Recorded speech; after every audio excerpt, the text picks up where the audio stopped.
하나님의 귀한 복이 이 한 해에도 넘치시기를 원합니다. 같이 인사하겠습니다. 이 한 해에도 하나님의 귀하신 복이 흘러 넘치시는 우리 가정 되시기를 원합니다. 우리 어르신들 한 분 한 분 제가 찾아뵙고 세배 드려야 되는데 한목으로 대신했습니다. 이따가 나가시면서 같이 인사하면 좋겠습니다. 옷고름을 뭐 입지를 몰라가지고요. 저희 집사람이 아침에 매줬거든요. 근데 교회 와서 설교 준비하다가 화장실을 갔다 왔는데 이거를 다시 묶을 수가 없는 거예요. 어떻게 할게요?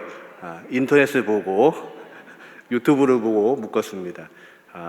참 이게 우리 옷인데 안 입어보니까 불편하죠. 우리 삶이 그렇습니다. 광야의 삶이 그렇습니다. 지금 하나님께서는 다윗을 훈련시키시기 위해서 광야로 내몰고 계시죠. 지난 주일 우리가 나누었던 것처럼 다윗이 이유 없이 고난을 당합니다. 하나님이 광야로 내보내셨죠. 그가 열심히 도망한 곳이 하나님의 성막이 있는 땅이었습니다.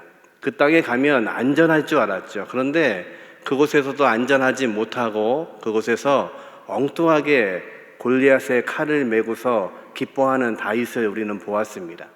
이제 그곳이 안전하지 않은 것을 알고 그가 높땅을 떠나서 블레셋 가드 땅으로 들어갑니다. 이방 땅, 가서는 안 될 땅, 그 땅에 들어가서 목숨을 부지해보려고 노력하는 거죠. 우리 인생이 그렇습니다. 어떤 위기가 오면 두려움 때문에 하지 말아야 될 결정을 하게 됩니다. 어쩌면 지난 1년 동안 또 올 한 해 동안 우리는 어쩌면 또 많은 결정들 중에 잘못된 결정을 할 때가 있습니다. 그것은 다른 것이 아니라 두려움 때문에 그렇습니다. 다윗이 결정하면 안 될 블레셋 땅에 들어가서 이제 블레셋 왕 앞에서 미친 척 하고서 겨우 풀려났습니다. 거기도 피난처가 아니라는 것을 알았지요. 이제 아둘람 동굴에 돌아와서야 하나님이 그를 통해서 하고자 하시는 것을 이제 조금씩 알기 시작합니다. 다윗을 보고서 많은 사람들, 환난 당한 사람들, 빚진 사람들, 마음이 원통한 사람들이 이제 그 굴 속에 모여져서 그곳에서 다윗과 함께 새로운 나라, 새로운 왕국의 기초가 이루어지는 것들을 보았습니다. 그럼에도 불구하고 여전히 사울은 다윗을 찾아서 죽이려고 쫓아오고 있습니다. 광야는 하나님께서 우리를 시험하시고 또 연단하시고 훈련하시는 곳이지만 그곳에서 모든 사람이 변화되지는 않습니다. 이 광야에 지금 다윗도 있고 사울도 그의 뒤를 쫓고 있습니다. 하나님의 마음이 떠난 왕 다윗, 하나님의 마음에 합한 왕, 그리고 사울과 다윗이 동시대에 같은 광야에서 함께하고 있지만 서로 너무 다른 모습을 보여집니다. 오늘 본문에 보니까 이제 사울이 다윗을 죽이기 위해서 그의 신하들과 함께 모여 있습니다. 본문 22장 6절에 보니까 사울이 다윗과 그와 함께 있는 사람들이 나타났다 함을 들은지라 그때에 사울이 기브와 높은 곳에서 손에 단창을 들고 에셀 나무 아래에 앉았고 모든 신하들은 그의 곁에 섰더니, 지금 사울은 많은 신하들과 함께 다윗을 죽이겠다고, 그리고 다윗이 이 땅에 나타난 것을 듣고 모여 있습니다. 그런데 사울의 손에 들려있는 게 있습니다. 단창이 들려 있습니다. 사울은 삶의 여정 속에서 성경을 읽어보면 언제나 치근거리, 손만 닿으면 놓을 수 있는 곳에 항상 이 창이 있었던 것을 우리는 기억합니다. 그가 악령이 들려서 신음할 때 다윗이 비파를 들고 수금을 탑니다. 그리고 음악을 연주할 때에도 사울의 손에는 창이 들려 있었습니다. 그래서 그 창을 던져서 다윗을 벽에 꽂겠다고 그는 말합니다. 그렇게 3번이나 창과 단창을 던졌던 사람이 사울입니다. 그런데 여전히 지금 다윗을 쫓고 있는 그 광야에서도 그의 손에 들려있는 무기가 창을 들고 있습니다. 우리의 인생 가운데서 우리의 자녀들을 위해서, 우리 자손들을 위해서 우리 어르신들이 기도하셔야 될 게 있습니다.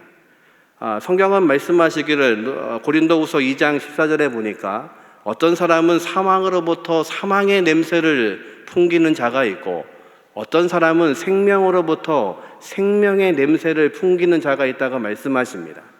그러면 우리 자녀들, 우리 자손들은 어떤 냄새를 풍겨야 될까요? 예, 생명의 냄새를 풍기는 자들이어야 됩니다. 그런데 사울은 언제나 그의 곁에 사망의 냄새를 풍기는 사람이었습니다. 언제나 그의 손에 창이 들려 있고 여전히 다윗을 죽이겠다고 벽을 향해서 던지고 이 시간에도 다윗을 쫓고 있는 이 사울의 모습과 그의 손에 창이 들려져 있는 겁니다. 어떤 사람한테 많은 사람들이 모일까요? 말을 한마디를 하더라도 뼈 있고 그리고 톡 쏘는 말을 하는 사람이 있습니다. 명절 돼서 우리 자녀들이 올해는 못 모이겠지만 자녀들 중에 또 자손들 중에 명절을 싫어하는 이유가 뭔지 아십니까? 어른들 만나면 어른들이 질문하시는 것 때문에 그렇습니다. 제일 싫어하는 질문이 뭔지 아세요? 결혼은 언제 할래? 예, 때가 되면 다 합니다. 직장은 구했냐? 예, 요즘 직장 잡기 어렵습니다. 그래서 젊은 친구들은 명절에 집에 안 가려고 한답니다. 또 어떤 어른은 만나면 격려하는 분이 있습니다. 걱정하지 마라. 잘 될 거다. 힘들지만 조금만 참아라. 그러고 나면 다 하나님이 함께 하시고 힘주시면 다 할 수 있다. 어떤 사람은 그 입에서 계속해서 생명의 말을 전하는 사람이 있고 어떤 이들은 그 말에서 상처를 주는 사람이 있습니다. 사울은 끊임없이 그에게는 사망의 냄새가 나는 사람이었습니다. 언제나 그의 손에는 창이 들려 있고 그 창을 가지고 사람을 해하려고 합니다. 특별히 다윗, 하나님이 영에 임해서 하나님이 영이 함께하는 것을 보는 것이 두려운 사울은 여전히 그 손에 창을 들고 다윗을 찾고 있습니다. 때로 우리의 인생 가운데 두 종류의 인생이 있습니다. 사망을 쫓아서 사는 인생이 있고 사울처럼 여전히 사람을 죽이려고 합니다. 반면에 다윗처럼 어떤 고난이 오고 환경이 어려워도 여전히 하나님께 피하기를 원하는 사람이 있습니다. 그래서 다윗의 시편에는 이렇게 고백합니다. 여호와는 나의 목자시고 그분은 나의 방패가 되어주시고. 틀리죠? 사울은 창을 던지는 사람입니다. 다윗은 뭐라고 하냐면 하나님께서 나의 방패가 되어주셔서 나를 보호하시는 분이 하나님이시라고 고백합니다.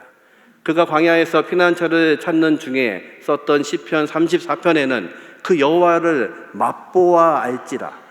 하나님의 선하심이 무엇인지를 너희는 맛보아야 되고 그리고 하나님께 피하는 자가 하나님만이 피난처가 되시기 때문에 하나님께 피하는 자가 복이 있다고 그는 고백합니다.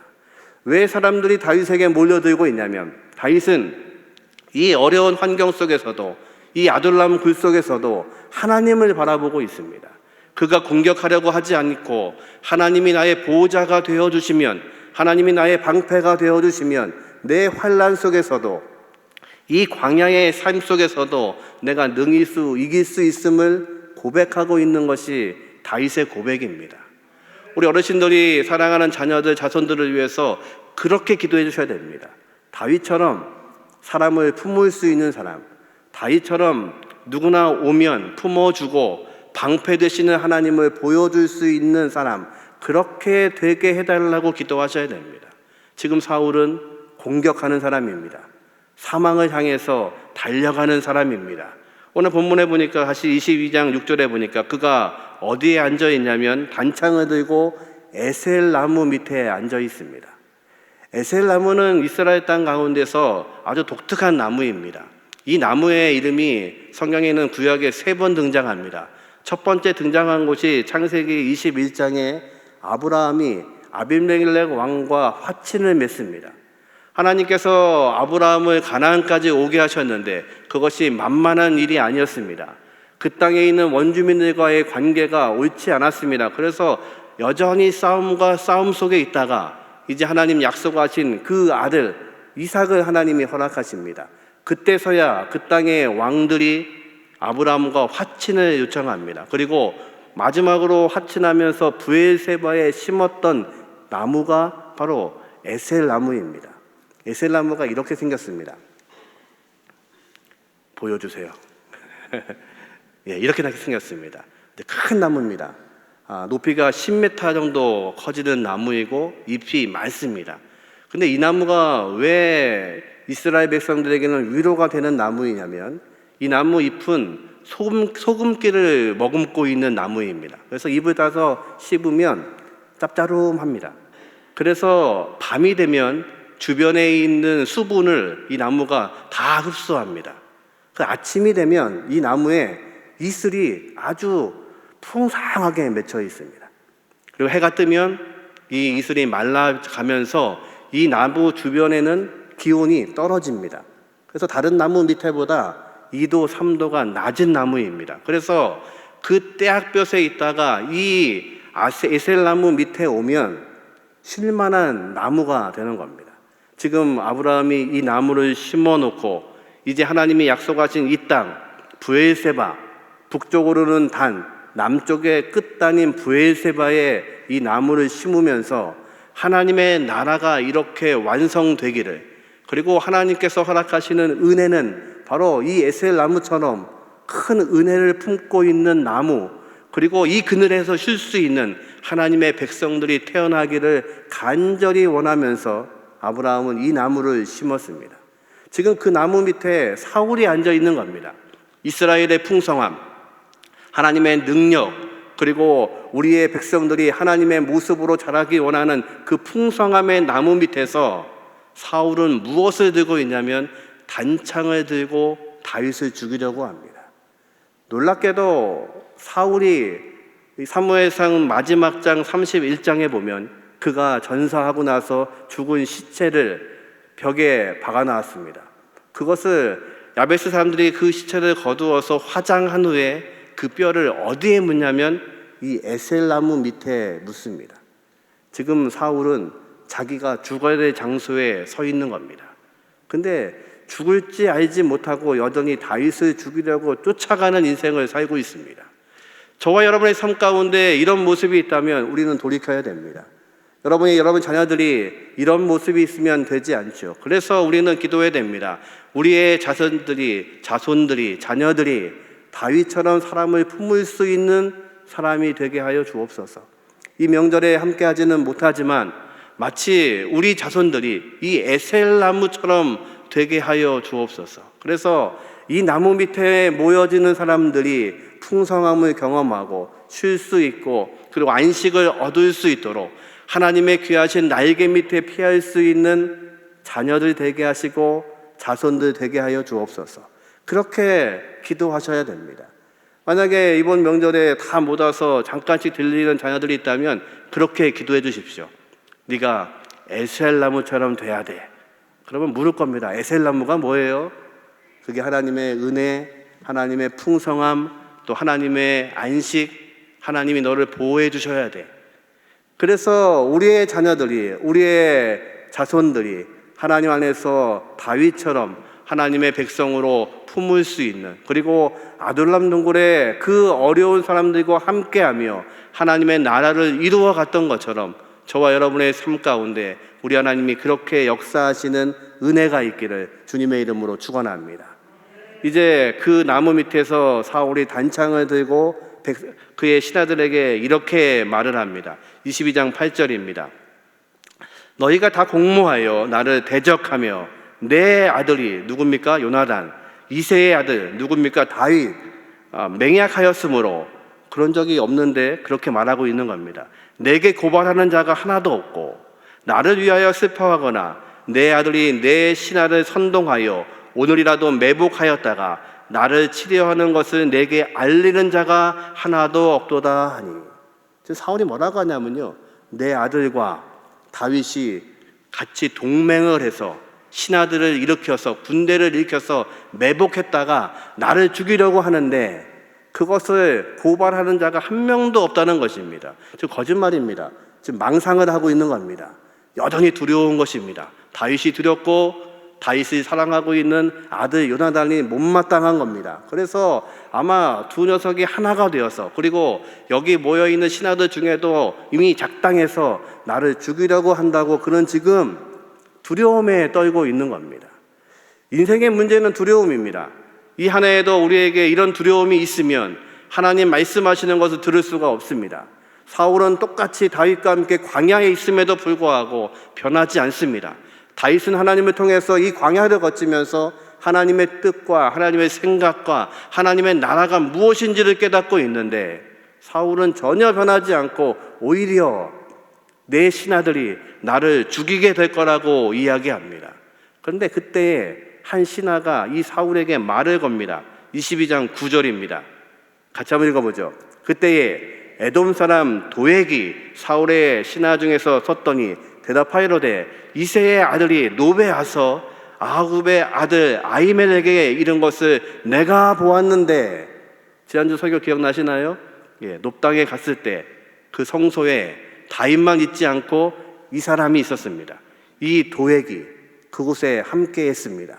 그가 모든 것을 봤습니다. 제사장이 진설병을 다윗에게 주는 것, 그리고 골리앗의 칼을 그에게 주었던 것을 그가 다 보고 있었습니다. 그런데 말하고 있지 않다가 언젠가 기회가 되면 이것을 고발하려고 준비하고 있다가 지금 왕이 노하고 있습니다. 너희 신하들 뭐하고 있는 놈들이냐? 왜 다윗을 못 잡아오느냐? 너희도 한패가 아니냐? 이럴 때에 기회가 온 겁니다. 그때 말하는 겁니다. 제가 봤습니다. 그가 다윗을 봤는데 어디 있었냐면 놉당에 있었습니다. 놉당에 있는 제사장이 그에게 주어서는 안 된 진설병도 주었고 무기도 주어서 무장하게 했습니다. 지금 기회를 탄 겁니다. 그리고 말합니다. 22장 10절에 보니까 아히멜렉이 그를 위하여 여호와께 묻고 그에게 음식도 주고 블레셋 사람 골리앗의 칼도 주더이다. 두 가지를 말합니다. 음식도 주었고 칼도 주었는데 이 제사장이 하나님의 뜻도 물었습니다. 거짓말입니다. 그렇게 한 적이 없지요. 지금 하나님의 뜻대로 왕을 세우고 있다고 고별하고 있는 겁니다. 이 일로 우리가 알고 있는 것처럼 후반절에 보면 이제 사울이 모든 제사장들을 다 불러 올립니다. 그리고 너희를 다 죽이겠다고 이야기하고 너희가 다윗을 도왔다는 것 때문에 모두 죽이라고 친위병들에게 명령합니다. 근데 친위병들이 제사장들을 죽일 수가 없는 겁니다. 그렇게 하지 못하고 있으니까 누가요? 이 도액, 에돔 사람 도액이 85명의 제사장을 그 자리에서 죽이기 시작합니다. 놀라운 것은 이 사람의 출신입니다. 어디 사람이냐면 에돔 사람입니다. 에돔은 누구의 후손입니까? 에서의 후손입니다. 그래서 성경의 싸움은 에서와 야곱의 싸움입니다. 쌍둥이로 태어난 두 형제, 야곱, 하나님의 복을 위해서 열심히 뛰었던 사람, 그가 기질적으로 사기꾼이고 도둑놈 같은 기질을 갖고 있음에도 불구하고, 그리고 여전히 넘어지지만 그래도 하나님을 위해서 하나님의 방향에서 넘어지는 사람 야곱, 참으로 실수가 많은 사람이죠. 너무도 인간적인 사람입니다. 그럼에도 불구하고 야곱은 넘어지는 순간에도 하나님을 향해서 넘어집니다. 약할 때 그 하나님을 찾습니다. 그리고 하나님께서 그의 환도뼈를 칠 망정 그는 그분을 붙잡고 하나님 나에게 복 주시지 않으면, 나를 축복하지 않으면 내가 놓칠 수 없다는 것이 야곱의 약함이지만 그것이 야곱의 강함이었습니다. 에서는 어땠습니까? 하나님 주신 장자권을 팥죽 한 그릇에 팔 정도로 그에게는 이 모든 것들이 가치가 없었습니다. 그리고 여전히 그의 자손들은 계속해서 사람을 죽이는 일에 동원됩니다. 그래서 성경은 이 에서와 야곱에 대해서 설명합니다. 야곱, 여전히 넘어지지만, 우리의 모습을 갖고 있지만 하나님을 향해서 넘어지고 있는 야곱. 또 한 명, 에서, 끊임없이 죽음의 땅으로 인도하고 있는 에서를 비교해서 설명하고 있습니다. 근데 이 도액이 어디 사람이냐면 에돔 사람입니다. 에서의 후손입니다. 그러기에 우리는 자녀들을 위해서, 자손들을 위해서 기도하셔야 됩니다. 우리가 어떤 후손이 되는가, 그것이 중요합니다. 우리 어르신들이 이 명절에 자녀들은 오지 않더라도 여러분은 무릎 꿇으셔야 됩니다. 왜냐하면 우리 자녀들이 어떤 모습으로 살아갈지에 대해서 어르신들이 무릎 꿇지 않으면 자녀들이 방향을 잡을 수가 없습니다. 에서가 잘못함으로 에돔의 후손들이 끊임없이 이스라엘 백성을 괴롭혔던 것처럼 그런 저주의 땅에 서게 되기도 하고, 때로 야곱처럼 그가 여전히 연약하지만 하나님을 향해서 무릎 꿇을 때에 그의 자손들을 통해서 하나님이 역사하셨던 것처럼 우리 어르신들은 다른 것이 아니라 무릎 꿇으셔야 됩니다. 그래서 우리의 자녀들이, 우리의 자손들이 하나님의 보기에, 하나님의 그늘 밑에 품을 수 있도록, 숨을 수 있도록, 그리고 하나님의 생각이 우리 자녀들의, 자손들의 생각이 될 수 있게 해달라고 무릎 꿇으셔야 됩니다. 그것이 능력입니다. 대형교회의 능력은 여러 어르신들이 무릎 꿇으심으로, 기도의 힘으로 여기까지 왔습니다. 그러기에 이 명절에 우리는 무엇을 해야 되냐면, 우리의 자녀들이, 우리의 자손들이 하나님의 생각으로 클 수 있도록 기도하셔야 됩니다. 자녀들 안 온다고 너무 낙심하지 마십시오. 올 때 되면 오지요. 걱정하지 마시고 무릎 꿇으십시오.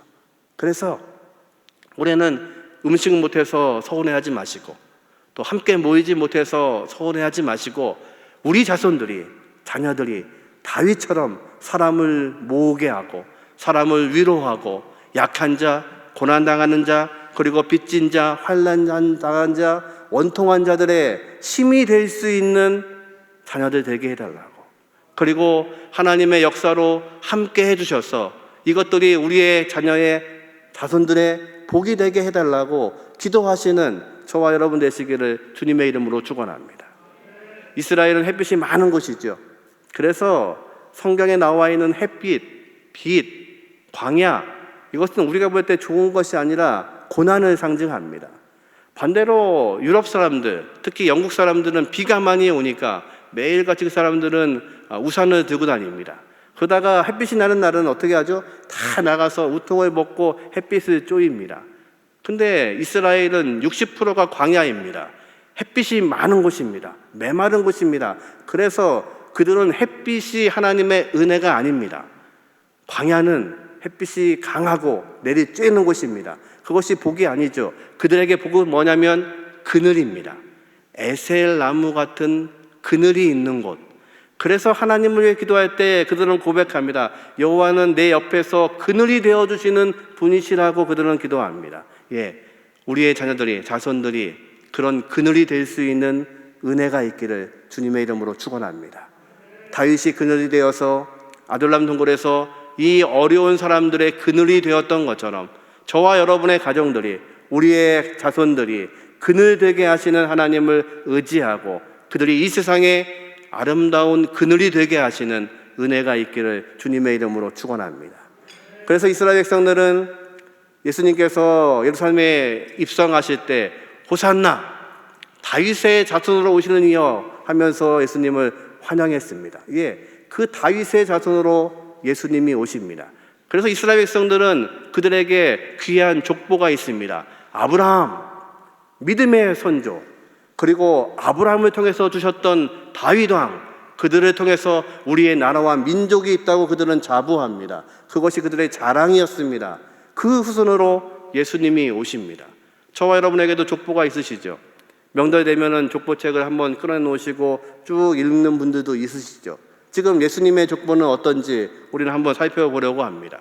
이스라엘 백성이 그토록 자랑하고 있는 아브라함의 족보, 그리고 다윗 왕의 족보가 과연 어떤 족보인지를 성경은 말합니다. 마태복음 1장 1절부터 그 예수님의 족보를 마태는 기록합니다. 마태는 여러분이 아시는 것처럼 마태복음은 유대인에게 쓰여진 복음서입니다. 그래서 그들에게 가장 잘 알려진 아브라함과 다윗으로 그들은 시작합니다. 1장 1절에 보니까 아브라함과 다윗의 자손 예수 그리스도의 계보, 족보라. 예수님의 족보를 이제 읽어나가겠습니다. 이상한 걸 찾으셔야 됩니다. 2절입니다. 아브라함이 이삭을 낳고 이삭은 야곱을 낳고 야곱은 유다와 그의 형제들을 낳고. 기억하십니까? 여기까지는 다 아시는 족보이시죠? 이제 유다의 족보를 통해서 다윗과 예수님이 태어나십니다. 3절에 보니까 빨간 것이 잘 보십시오. 유다는 누구에게서요? 다말에게서 베레스와 세라를 낳고. 다말이 베레스와 세라 쌍둥이를 낳았습니다. 그런데 문제는 이 족보에 들어가면 안 되는 여자 이름이 들어갑니다. 유다는 다말에게서, 유다와 다말이 어떤 관계입니까? 네, 유다가 시아버지이고 다말이 며느리입니다. 다말의 남편이 죽었습니다. 당시에 계대 결혼 풍습에 따라서 다른 자녀들이 함께해서 자녀를 낳아야 되는데 이 자녀들이 협조를 하지 않습니다. 유다가 약속을 합니다. 어떻게든지 네가 아이를 낳도록 하겠다고. 그런데 시간이 지나도 시아버지가 대책을 마련해 주지 않습니다. 다말이 어떻게 하죠? 창녀로 변장해서 시아버지인 유다와 동침해서 쌍둥이를 낳았습니다. 그 쌍둥이가 베레스와 세라입니다. 이제 베레스를 통해서 또 족보가 시작됩니다. 베레스는 헤스론을 낳고 헤스론은 람을 낳고, 4절은요, 람은 아비나답을 낳고 아미나답은 나손을 낳고 나손은 살몬을 낳고, 5절에 보니까 살몬은 라합에게서, 라합이 누굽니까? 여리고성을 침략할 때 여리고성에 있었던 기생입니다. 살몬은요, 정탐꾼을 갔던 사람입니다. 그가 라합이 살몬을 숨겨주죠. 그래서 그것을 통해서 약속을 합니다. 이제 당신들이 이 땅에 들어올 때 나와 우리의 가족들이 구원받게 해 주십시오. 그래서 그 성이 무너질 때에 우리가 알고 있는 것처럼 라합과 그의 가족은 구원을 받았습니다. 그런데 그 후에 살몬이 라합과 결혼합니다. 지금 부적절한 족보를 읽고 있습니다.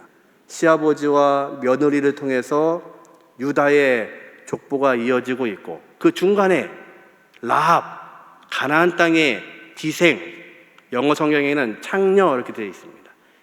그 가장 밑바닥 삶을 살던 여인과 동침하여 다시 족보가 이어집니다. 라합에게서 보아스를 낳고, 보아스는 룻에게서 또 한 명 걸리네요. 룻 누구입니까? 이방 모압 여인, 나오미와 함께 모압에서 남편도 죽고 시아버지도 죽고 모든 남자가 다 죽었습니다. 이제 희망이 없습니다. 그 나오미가 룻과 함께 유대 땅으로 돌아옵니다. 너는 떠나가라고 해도 어머니의 하나님이 내 하나님이라고 그는 남습니다. 그리고 그가 보아스를 만납니다. 보아스 발밑에 엎드려서 나를 덮으소서, 나에게 은혜를 더하여 주옵소서. 이제 보아스가 그를 통해서 누구를 낳냐면 오벳을 낳습니다. 오벳은 이새를 낳고, 이새는요 다윗 왕을 낳느니라. 이것이 이스라엘 백성들이 그토록 자랑하는 아브라함의 족보, 그리고 그들이 그토록 칭송하는 다윗의 족보입니다. 그 족보에 이방 여인들의 그 부끄러운 역사에 새 여인의 이름이 등장합니다. 시아버지와 동침했던 여인, 그리고 가나안 땅의 창녀였던 여인, 그리고 모압 땅에 모든 것을 잃어버리고 살았던 룻, 이 세 명의 여인의 이름을 의도적으로 그리스도의 족보에 올려놓고 있는 것입니다. 그것을 통해서 우리는 무슨 생각을 하게 되냐면, 이런 족보를 읽다 보면 그만 읽자, 덮어버리자. 예전에 이런 프로가 있었습니다. 그 진품, 명품, 진품 뭐 그런 게 있었죠. 그래서 집에 있는 골동품을 가지고 나오면 이렇게 감정을 해줘서 이게 가치가 얼마나 되는가 이렇게 하는 프로가 있었습니다. 제가 기억나는 한 프로가 있는데요, 어떤 분이 대대로 물려온 가보라고 들고 왔습니다. 정말 비단에 쌓여서 책인데 정말 뭐 한문이 많이 써 있는 거죠. 그리고 감정을 합니다. 근데 감정하던 분이 그럽니다. 이게 조선 초기에 쓰여진 작품입니다. 그럼 벌써 갑이 나간다는 뜻이잖아요. 가져오신 분이 얼굴이 막 화색이 막 돌기 시작합니다. 진품은 맞습니까? 예, 진품이 맞습니다. 근데 그분이 얼굴이 좀 이상합니다.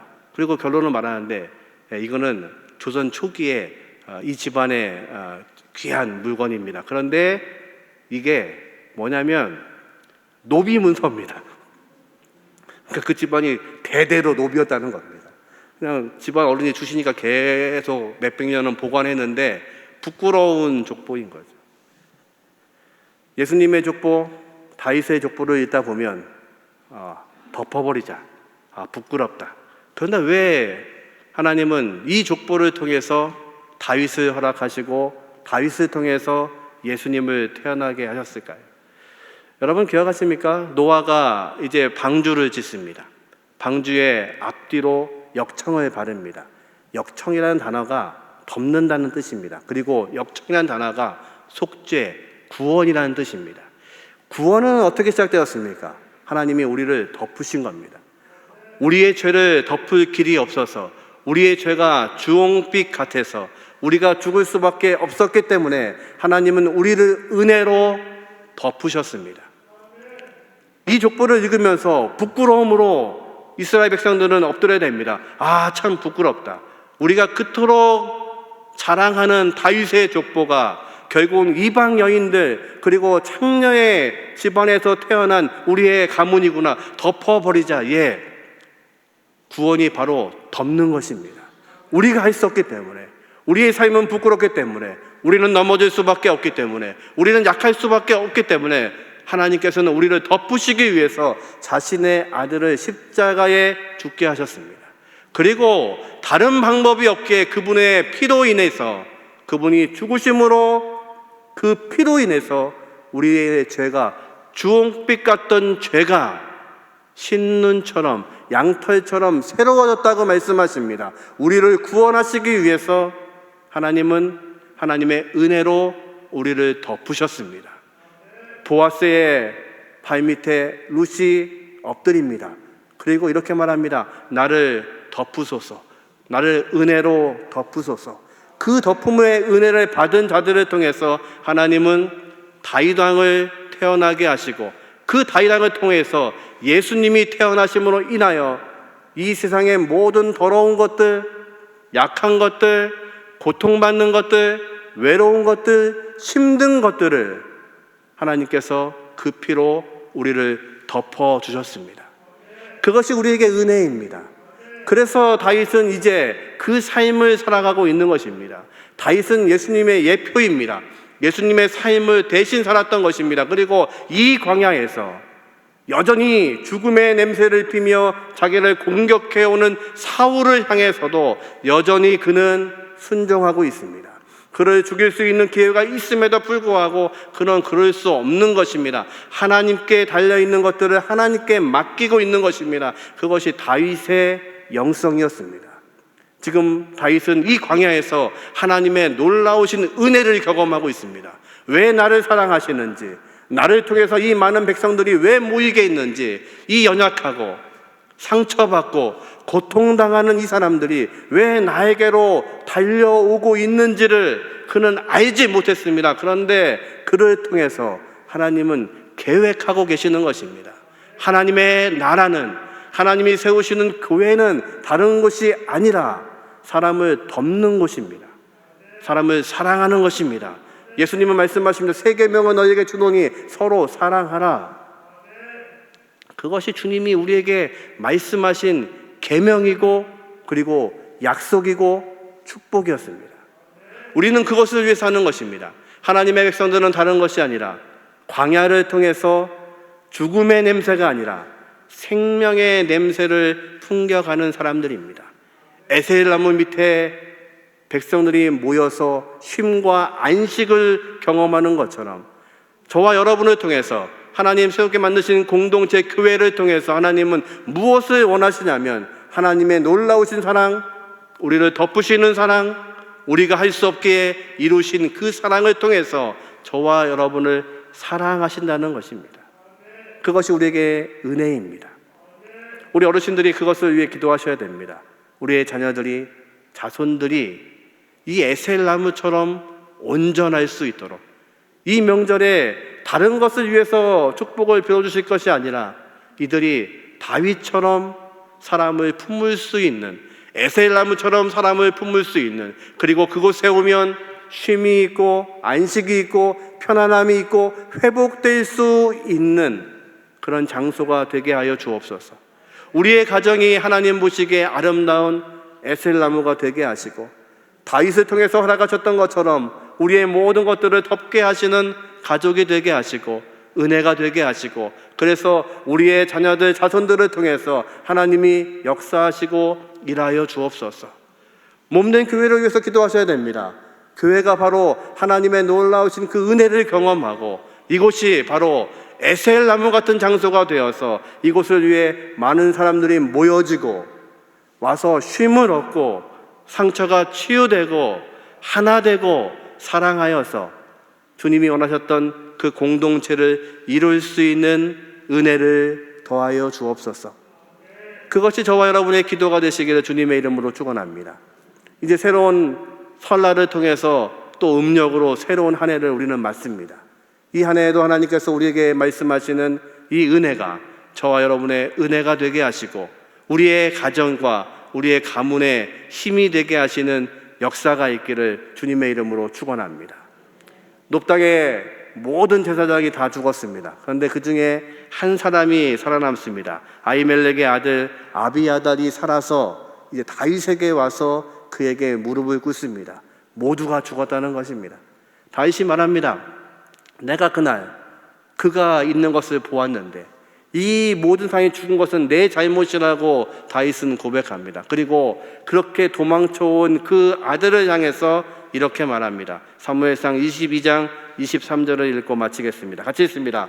두려워하지 말고 내게 있으라. 내 생명을 찾는 자가 내 생명도 찾는 자니 내가 나와 함께 있으면 안전하리라 하니라. 아멘. 그 땅에서 모든 제사장이 다 죽고 홀로 살아남아 있는 아비아달을 향해서 다윗은 말합니다. 두려워하지 마라. 나랑 같이 있자.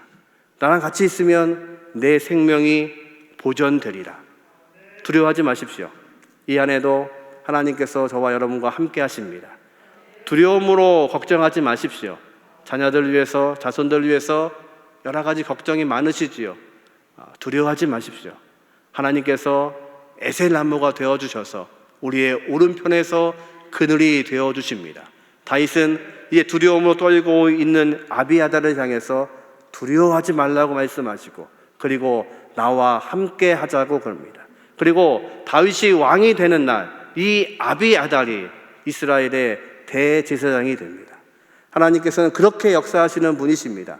두려워 떨고 있는 자들, 홀로 남은 자들, 그리고 우리가 볼 때에 우리의 자녀들, 자손들 걱정으로 무릎 꿇지만 두려워하지 마시고 하나님께서 함께 하심으로 하나님의 귀하신 능력이 함께 하시는 저와 여러분 되시기를 주님의 이름으로 축원합니다. 이 시간 같이 찬송하겠습니다. 391장 오 놀라운 구세주, 그 주님의 놀라우신 은혜 가운데 함께 하시고 우리가 광야를 걸어도 두렵지 않고 목마르지 않은 저와 여러분 되시기를 원합니다.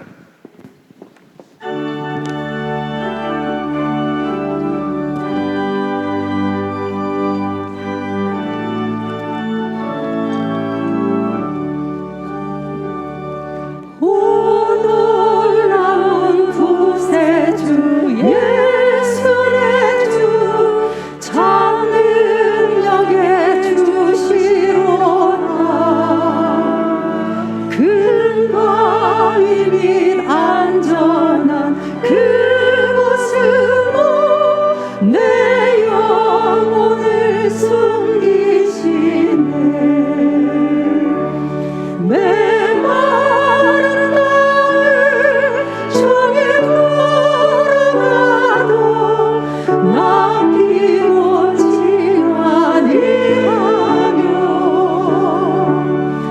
곳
대형교회 모든 성도들이 예수 그리스도 은혜 안에서 영혼이 잘되고 범사가 잘되고 영육간에 강건한 귀한 성도들이 되게 하여 주시고, 하나님의 은혜가 충만하고 주님의 사랑이 충만하고 주님의 믿음이 충만하고 천국의 소망이 충만하고 성령이 충만한 모든 성도들이 되기를 원합니다. 이와 같은 마음의 소원을 갖는 모든 성도들에게 지금은 하나님 아버지의 극진하신 사랑하심과 친히 이 땅에 오셔서 우리 인간의 죄악을 담당하시고 구원하신 예수 그리스도의 사랑하심과 친히 우리 심령 속에 찾아오셔서 우리를 주님의 사랑으로, 주님의 은혜로, 주님의 천국으로 인도하시는 성령님의 강력하신 역사하심이 영원토록 함께 하셨기를 우리 주 예수 그리스도 이름으로 간절히 축원을 드립니다. 아멘.